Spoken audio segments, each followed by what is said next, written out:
Do you truly believe there's a place for you here? My mother-in-law's words sliced through the air as we sat in the restaurant, the aroma of the lavish meal before us tainted by her disdain. You're just a daughter-in-law, not blood, she added, a smirk playing on her lips. Her hand waved dismissively, a gesture that felt like an invitation to leave. Anger coursed through me, making my hands tremble as I pushed back my chair to stand. But before I could exit the room, she halted me with a raised hand. Wait.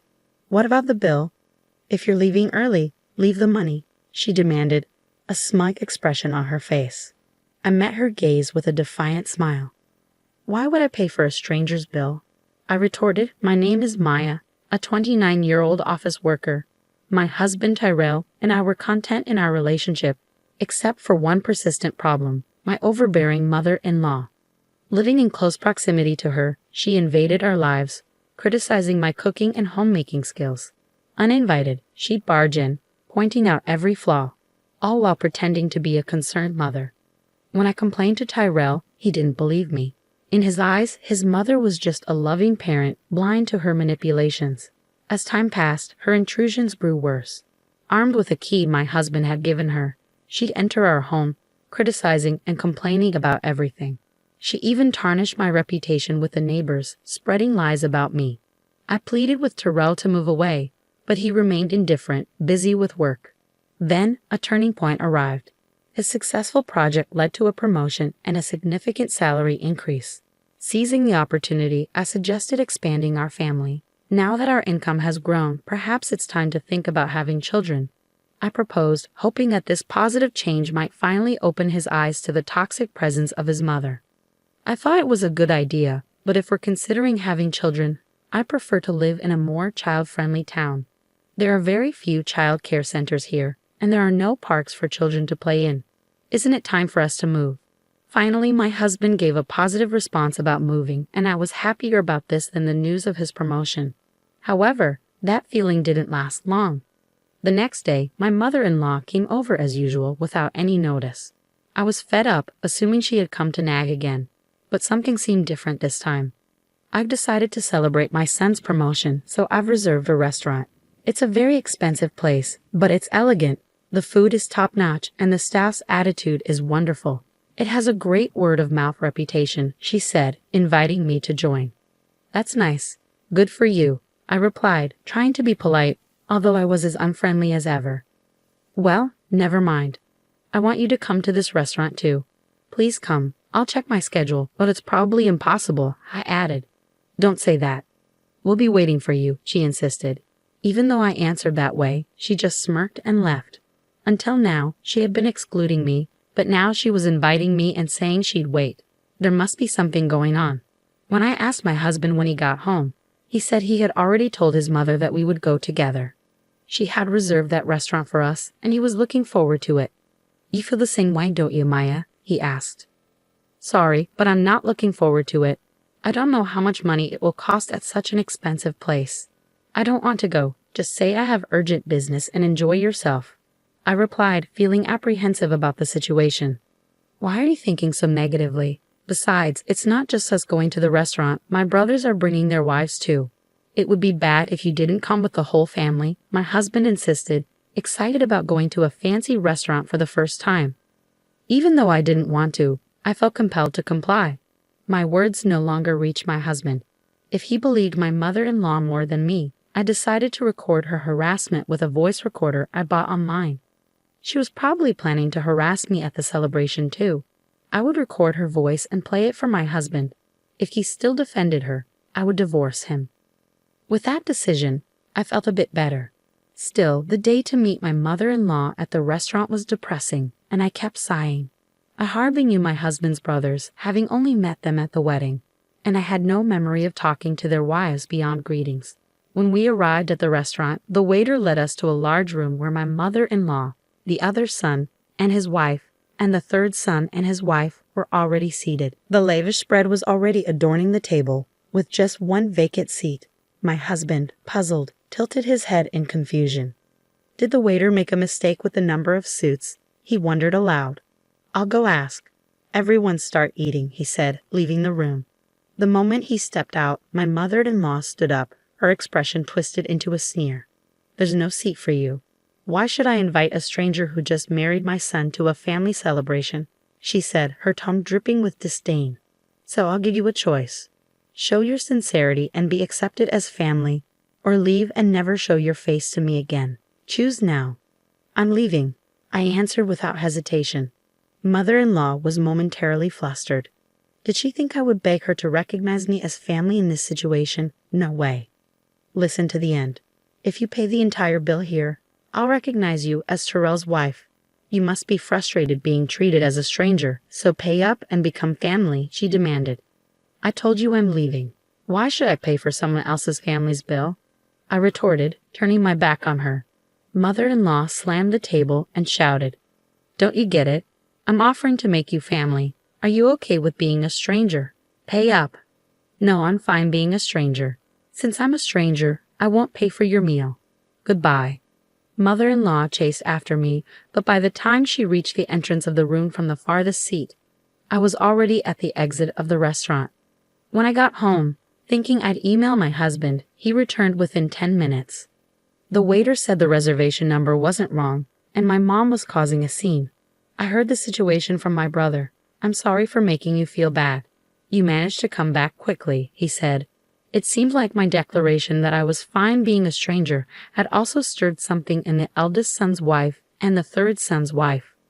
They had previously thought enduring harassment silently was the only option, but seeing me talk back made them realize they could do it too. In their momentum, both of them left, and their husbands, the eldest and third sons, hurriedly followed suit. I had braced myself for complaints from my mother-in-law, and sure enough, within 3 hours, the phone started ringing incessantly. It was so disruptive that I eventually blocked the calls. However, one call managed to get through from an unknown number. Hello, sorry for calling so late. Is this Maya's mobile phone? The man on the other end identified himself as a police officer from the nearby police station. He informed me that after being left alone, my mother-in-law had tried to eat what she could and subsequently attempted to make me foot the bill later on. However, the restaurant staff, already disapproving of my mother-in-law after the earlier disturbance, declined her request. They believed I wouldn't return to pay after leaving in anger. Ignoring all her calls, my mother-in-law was then suggested to pay by card, but she lacked a credit card and hadn't brought enough cash to cover everyone's meals. In a desperate bid, she tried contacting other family members to cover the costs, but no one responded. Frustrated and cornered, she started yelling, blaming me entirely for the situation. Her anger escalated, leading to a scene where she damaged expensive vases and flower pots at the restaurant. This chaos prompted the restaurant to call the police. The responding officers managed to calm down my furious mother-in-law, but she adamantly refused to accept any wrongdoing. The restaurant, not only unpaid but also burdened with a troublesome customer, sought help to escort her home. Feeling guilty about ignoring a call from the police, my husband and I reluctantly returned to the restaurant. Upon our arrival, my mother-in-law was being pacified by the police. The moment she spotted me, she raised her eyes and, crossing her arms, screamed, "You good for nothing. This situation happened because you didn't pay the bill. It's natural to help your mother, isn't it? Pay up now." I was utterly astonished when my mother-in-law uttered something almost threatening, even with the police present. They had clearly stated that if no one took her home, they would either escort her to her in-laws' house in a patrol car or arrest her for dining and dashing. "Please take her away, arrest her, or whatever it takes, just make her take responsibility," I said, my voice cold and resolute. Mother-in-law's eyes widened in shock at my words. "How can you say something so cold? I can't believe it. Just pay up. It's bad luck to have a family member arrested," she pleaded. "I don't care. I'm not family, and I don't want to get close to someone who's talking crazy and causing a scene," I replied, attempting to leave the restaurant and let the police handle the situation. However, my husband, who had remained silent all along, glared at me. I understand that what was said and done to Maya was terrible. But is it something bad enough to be arrested for? He questioned, defending his mother. "You're missing the point. She's in trouble with the police because she dined and dashed and caused a scene at the restaurant. I have nothing to do with it. Or are you saying that I'm the one at fault for not paying for 6 people's meals, even though I didn't eat?" I retorted. My husband fell silent but walked past me toward the police and the restaurant staff. I knew what he intended to do. Anticipating his actions, I called out to his retreating back. If you're going to pay for her meal and compensate them, we're getting divorced. Think about that. My husband didn't respond to my words and silently took out his wallet. I sighed and left the restaurant, walking the familiar road back home. I started packing my essential belongings, preparing to leave. Just before the date changed, my husband finally returned. Mom's not getting arrested. It seems she was really in the wrong. But the restaurant said they'd forgive her if I compensated them and promised she'd never come back. I didn't have nearly enough money, so I had my brothers come and help. Oh, I'm so tired, he explained, his voice weary. He continued rambling about what happened after I left, seemingly annoyed by my lack of reaction. Then he approached me, noticing my packed bags. "Hey, what's with these bags?" he asked, puzzled. "I'm preparing to leave the house because we're getting divorced. I told you that if you defended her, we'd get divorced. You're not going to say you didn't hear me, are you?" I replied firmly. My husband looked down at me, his eyes wide with astonishment. Then he raised his gaze and began to yell. "What's going on today? You've been acting strange all day. I understand that Mom did something terrible, but why do we have to get divorced? I've told you I'm being harassed, and even with evidence and other people's testimony, you still choose your mother, who was almost arrested, over me. Is it strange that I want to divorce someone like that? I've had enough." My husband continued to say various things, but it all went in one ear and out the other. I prepared to leave the house and made preparations for divorce. The next morning, I immediately went to get the divorce papers. When I signed and handed them to my husband, he made a big fuss about not wanting to divorce. However, when I mentioned involving a lawyer, he reluctantly signed, and I submitted the papers right away. Finally, I was able to return to being a stranger. Afterward, my husband moved out of the house and went to live with his parents. Apparently, he had relied on me for most of the housework, so he couldn't manage it himself. As a result, the house became a mess. Disliking the dirty house, he canceled the apartment lease and decided to return to his parents' home. Additionally, the eldest and third sons faced similar outcomes. On the day when my husband called his brothers to help with the compensation, they each had a big fight with their wives.